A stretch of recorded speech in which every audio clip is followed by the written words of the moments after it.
Hello, I'm Ralph Norman from Pro College Consulting, where we excel in optimizing financial aid for families. Did you know even families earning over $400,000 can qualify for financial aid? With us, you could save your $100,000 or more on your students' college education. We find schools with the lowest tuition, even private ones, nationwide. Schedule a complimentary evaluation today and let's secure your family's financial peace of mind. Hello, my name is Gerald, and I work at Pro College Consulting. I want to thank you for taking the time to join me on this webinar. I'll be discussing some different aspects about college planning and going over some of the changes in the upcoming FAFSA. I do want to mention that at a few points throughout the webinar, I will ask some questions which you can participate in through a poll. Keep an eye out for the submission box. There will also be a Calendly link available which you can use to schedule a meeting with the financial advisor in your area. I want to talk a little bit about the company I work at. Pro College Consulting and the CEO, Ronnie J, have been helping families across the country send their students to the college of their choice for 29 years. Now, Pro College Consulting is the leader in short-term college aid planning. Thousands of financial professionals around the country use their service. And like I said, we've helped thousands of students across the country attend the college of their choice by helping families lower their EFC and find schools that meet the highest percent of need. To really start diving into this, I want to share an article from the Wall Street Journal by Melissa Korn. I have part of it up here on the screen, and I just want to highlight a few relevant pieces of the article. The main point I want to touch on is that schools deliver financial aid packages that are misleading. The packages lack important information that can be helpful when comparing schools. Consequently, some students end up enrolling in colleges that they can't actually afford. The Government Accountability Office, who conducted the review, found that 91% of schools do not properly list their net price, and nearly half of those schools did not even include a net price at all. And this comes from a sample of 176 colleges around the country. Now, 2 out of 3 schools did not include important details relating to the eligibility of student aid. And what I mean by that are details such as maintaining above a certain GPA or needing to take a certain number of credits per semester. Now, what is a college financial aid planner? A financial aid planner works for you. They don't have any interest in any particular school, agency, or lending institution. The planner's job is to help the family receive the best possible aid package, and they only care about the client. The planner does this because they have a thorough understanding of the financial aid process. The end result can be hundreds or thousands of dollars in increased aid eligibility. This is the same as tax accountants who suggest tax reduction strategies to their clients. With the college costs that families are faced with today, you need all the help you can get. So now I have a poll question. How many of you have attempted to fill out a FAFSA form? For those of you that have filled out this form before, you know that it asks for a lot of financial information, and sometimes it can get tricky figuring out what you should or shouldn't include. For those that have not filled out a FAFSA before, I'm going to talk about it a little more in the next slide to give you an idea of what it's all about. Either group you're in, whether you have or have not filled out this form, I want you to know that we at Pro College Consulting are experts here. Please use that free consultation to your advantage and let us answer any questions you may have. Now, what's the FAFSA? This FAFSA form is the first thing that colleges look at when determining who qualifies for financial aid. This form is also how your family qualifies for the Pell Grant, and it's a free application. Each year, billions of dollars in federal aid is left on the table by students who didn't file the FAFSA. Remember, if you don't file, you can't qualify. Now, you automatically qualify for a low-interest federal loan just by submitting the FAFSA. And some merit-based scholarships require the FAFSA to help them determine scholarship amounts. Now, one important thing to know is that the FAFSA must be submitted each year. The good thing about Pro College Consulting is we will file this form for you for all undergraduate years. And I want to talk about some changes in the FAFSA. One big one is the change from EFC, that's expected family contribution, to SAI, which is the Student Aid Index. And the FAFSA Simplification Act brought a redesign of the process used to award federal student aid, and that's starting with the 24-25 academic year. The SAI, like the EFC, is still used to assess the amount of financial aid a family should be awarded. In the past, families were led to believe that the expected family contribution calculated the amount of money a family was expected to pay, and this simply was not true. The new name more accurately reflects the job of this number, to give an idea of the amount of student aid a family is eligible to receive. This redesign affects the methodology used to determine aid, as well as it allows for different levels of the Pell Grant. Now, the needs analysis formula, which is how colleges determine what financial aid a family needs, is going to remain more or less the same. The cost of attendance minus the EFC, which is now called the SAI, equals the eligibility for need-based aid. Now, you may look at that bullet that mentions less questions and think that that means the FAFSA is going to be easier, but this may not be the case.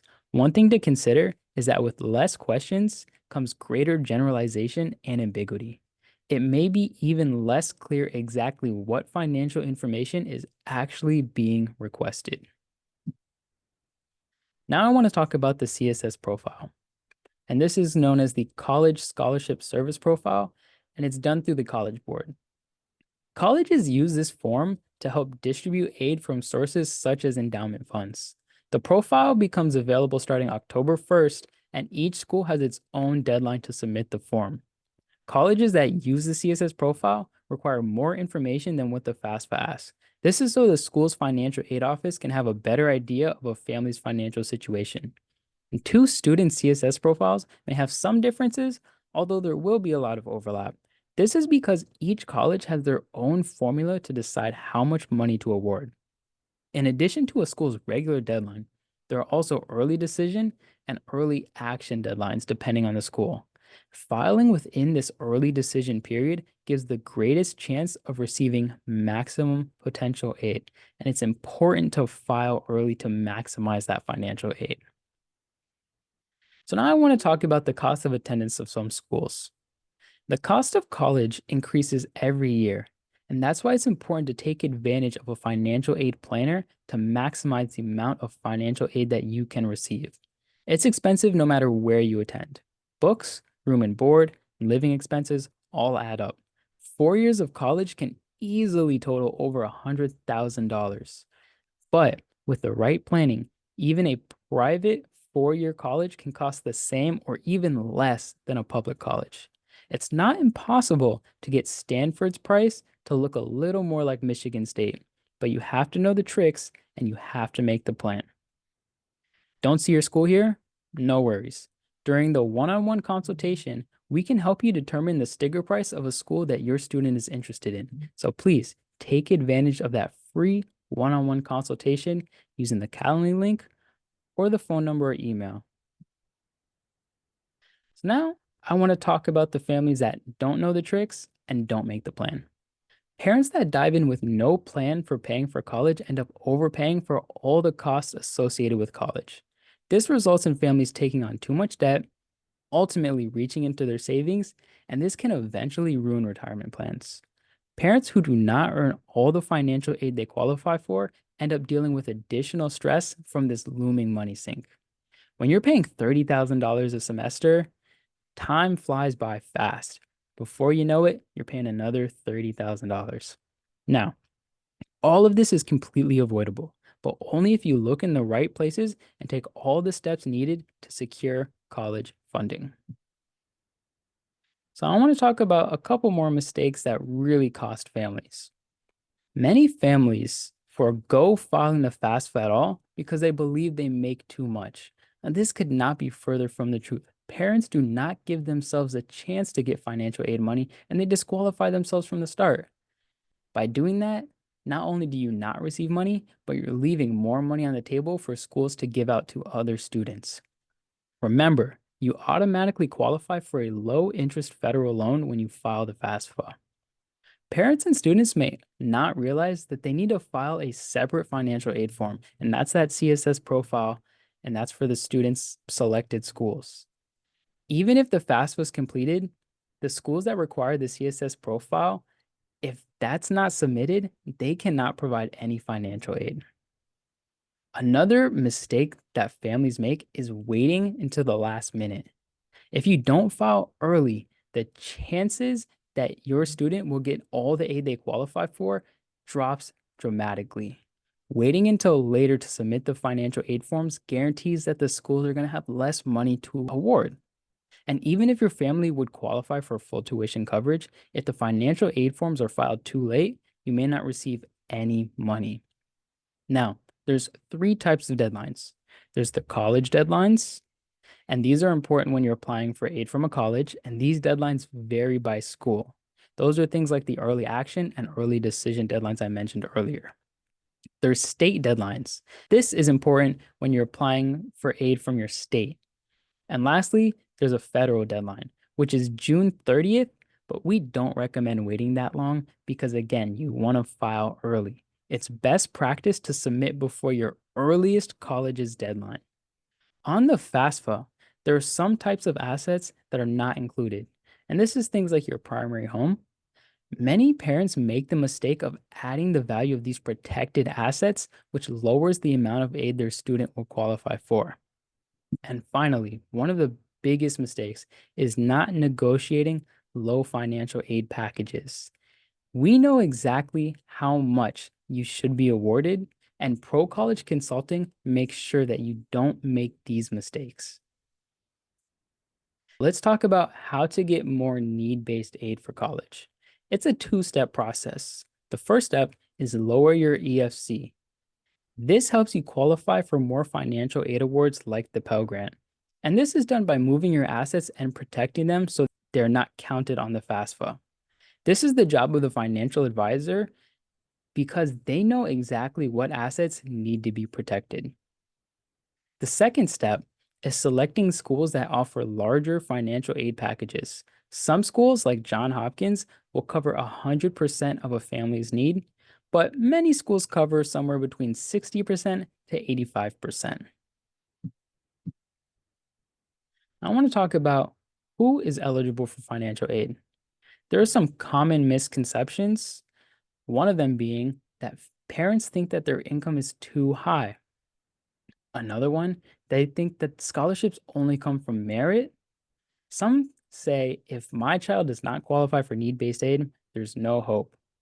And one big one, parents think that it's a simple, easy, and fair process.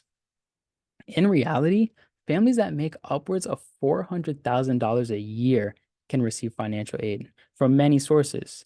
This includes private and federal scholarships. College institutions provide financial aid based on many different factors: need, merit, college major, extracurriculars. Even being the first one in your family to attend college can help out. Now, the FAFSA used to provide an EFC reduction for families with multiple children attending college at the same time. With the changes made to the new legislation, FAFSA no longer reduces family contribution due to the number of college attendees. Remember, the EFC to SAI changed a few things. One big one is that multiple students in college no longer reduce a family's EFC. Now, I want to talk about the types of financial aid that are available. There are four main types of financial aid. Scholarships and grants is the first one. Now, this is money that does not need to be paid back as long as requirements such as GPA are met. Some examples of this are federal Pell Grants, federal Supplemental Educational Opportunity Grants, and Teach Grants. Federal student loans is the second category. These are your direct subsidized or unsubsidized loans, also known as Stafford loans and Parent Plus loans. Work study is the third type, and this is money that is earned through working. Typically, the student will work at the college to earn this. The last type is all other loans. These are things like state and college loans and private loans. These type of loans are the worst for families to choose because the terms and conditions are usually way worse than with federal loans. Many schools also offer tuition payment plans, which may help reduce the amount of loans that are needed. Here's another question that you can leave a response to. Do any of your child's schools require the CSS profile? I've mentioned this form a few times in this webinar. Remember, not every college requires it. Many people are not going to know if the school requires a CSS profile. They're going to have to do some research. But I can tell you who does know: your college planner and Pro College Consulting. We even help you file it. Let's talk about some other things we do. We create a student profile report. We take your family's income and assets, that's all the financial information, and we show you what you can expect from colleges in terms of financial aid. We also give some additional information to help you pick the best schools for your student. We consider things like major and interests, test scores, grades, and school acceptance rates. Now, this is a large report, and we don't stop after just generating it. Your college planner will go through this with you to make sure you understand it and are well informed when deciding on colleges. Here's a few more services we offer. We have a financial aid analysis team that will help you when you start receiving those aid letters. Remember what I said at the beginning with the article? These letters can be very confusing, and we do not want you accepting a low funding offer. In the case that you do get a letter with low funding, we help you draft letters to negotiate a better package. And we have a pretty good idea of what you should be getting, and we have a great track record of making sure schools match it. Now, I touched on a lot of these points before, but here's our promise. This is a comprehensive list of all the services we have. Now, we provide a free consultation, and you should use this opportunity. If you're a couple years away from college, you can benefit. If you've already started college, you can benefit. There's a saying that I like that goes, the best time to start is yesterday. The second best time is today. This is not something that you want to wait on. One other thing I would like to touch on here is that if you're preparing for the admissions process, we have some tools to help. We can help polish your college essays. We can send over study books to raise your SAT and ACT scores. And we also know the best companies for student loans if you end up needing any additional money. Two things that families really enjoy from Pro College Consulting is the completion of the FAFSA and CSS profile forms. Remember, these forms can be tricky, and we make sure that everything is correct and only the information required is on it. I'd like to thank you all for watching the webinar, and I just want to remind you once again that we are always ready to help no matter what your situation is. I encourage you to connect with us through our phone, email, or calendar and see how we can help. Thanks again.